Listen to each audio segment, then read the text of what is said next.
আসসালামু আলাইকুম, সবাইকে শুভেচ্ছা ও অভিনন্দন। আজকে আমরা খুব মজার আরেকটা পড়া নিয়ে আলোচনা করব, সেটা হচ্ছে 4 ক্রমের ম্যাজিক বর্গ নির্ণয়। কিভাবে আমরা 4 ক্রমের ম্যাজিক বর্গ নির্ণয় করব। এর আগে আমরা 3 ক্রমের ম্যাজিক বর্গ নির্ণয় করে দেখাইছি, যে আজকে 4 ক্রমের ম্যাজিক বর্গ নির্ণয় করব। এর জন্য আমাদের প্রথমত কি করতে হবে, ম্যাজিক সংখ্যাটা বের করতে হবে। যে দেখো আমরা ম্যাজিক সংখ্যা বের করি কিভাবে। ম্যাজিক সংখ্যা বের করার একটা সূত্র আছে। সূত্রটা হলো ক ইন্টু cos স্কয়ার প্লাস 1 ভাগ হচ্ছে 2। এখানে কর মান কত হবে, যে ক্রমের ম্যাজিক সংখ্যা নির্ণয় করব সেই সংখ্যাটা হবে। তাহলে এখানে আমরা 4 বসাই, ভাগ হচ্ছে 2। তার মানে 4 গুণন হচ্ছে 16 আর 1 17 ভাগ হচ্ছে 2।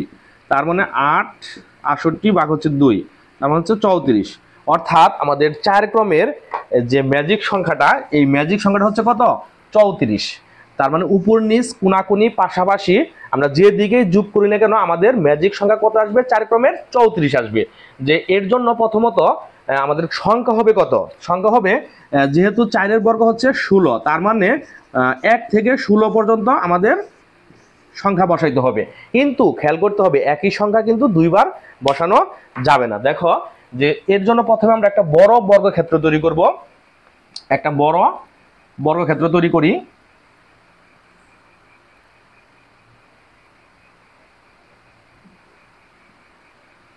আচ্ছা, এই বর্গক্ষেত্রকে আমরা সমান 4টি ভাগে কি করব, ভাগ করব।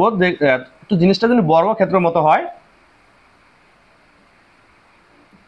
তাহলে যখন 4টি ভাগে ভাগ করব তখন মোট কয়টি বর্গক্ষেত্র হয়ে গেল, 16টি বর্গক্ষেত্র হলো। এখন আমরা এই 16টি বর্গক্ষেত্রে যে ক্ষুদ্র ক্ষুদ্র যে 16টি বর্গক্ষেত্র হলো, এই 16টি বর্গক্ষেত্রে 1 থেকে 16 পর্যন্ত আমরা সংখ্যা বসাবো। দেখো 1 2 3 4 5 6 7 8 9 10 11 12 13 14 15 16। এখন আমরা কি করব, যে এটা কিন্তু আমাদের এখনো নির্ণয় হয় নাই। আমরা যদি এখানে কোনাকুনি বা উপর নিচ যোগ করি তাহলে 34 মিলবে না। এরপর আমরা আবার বর্গক্ষেত্র তৈরি করব।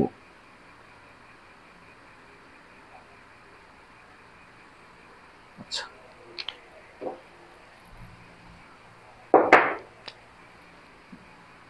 দেখো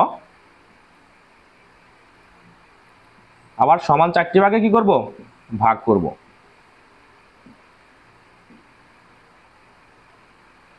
এখন আমাদের কাজ কি, আমরা এই যে কোণার সংখ্যাগুলা, এই কোণার সংখ্যাগুলা বাদ দিব, আর যা থাকে তাই লিখবো। এখানে 2 3 5 9 14 15 8 12, আর মাঝখানের যে সংখ্যাগুলো আছে এই সংখ্যাগুলো আমরা বাদ দিব। ঠিক আছে, ফাঁকা রাখবো। এরপরে আমাদের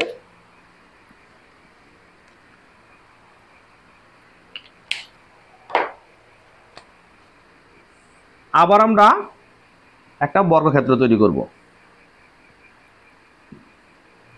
সমান 4টি ভাগে ভাগ করব।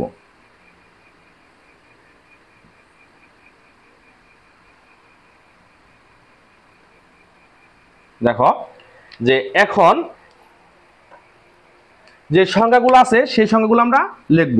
2 3 5 9 8 12 14 15। এখন যে এখানে যে সংখ্যাগুলো ছিল, যে কোণার সংখ্যাগুলো এখন আমরা উল্টিয়ে দিব। অর্থাৎ 1-এর জায়গায় 16 হবে, আর 16-র জায়গায় হবে 1। দেখো 16-র জায়গায় 1 হলো, আর 1-এর জায়গায় 16 হলো। ঠিক অনুরূপ ভাবে 4-এর জায়গায় কত হবে, 13, আর 13-র জায়গায় হবে 4। ঠিক কোনাকুনির যে ঘরগুলা ছিল এটাও আমরা পাল্টে দিব। 11 হবে, 6 হবে, আর 10-এর জায়গায় 7 হবে, এখানে হবে 10। এটাই আমাদের ম্যাজিক বর্গ নির্ণয় হয়ে গেল 4 ক্রমের। এখন আমরা একটু কোনাকুনি যোগ করে দেখব যে আমাদের 34 অর্থাৎ ম্যাজিক সংখ্যা 34 হয়েছে কিনা। যে দেখো আমরা কোনাকুনি যোগ করি 4 আর সাথে কত, আমরা এই কোনাকুনি যোগ করব 11, 11 আর 10 21, 21 আর 13 34। এখন এই কোনাকুনি যোগ করব, যে 6 আর 1 7 আর 11 18, 18 আর 16 কত, 34। এখন আমরা এই দিকে দেখব 16 আর 2 18, 3 21 আর 13 34। আমরা এই বরাবর দেখি 2 আর 11 13, 13 সাথে 20 14 34। আমরা যদি এইভাবে দেখি 13 আর 8 হচ্ছে 21 আর 12 হচ্ছে 33 আর 1 34, এইভাবে আমরা 4 ক্রমের ম্যাজিক বর্গ নির্ণয় করব। ধন্যবাদ সবাইকে।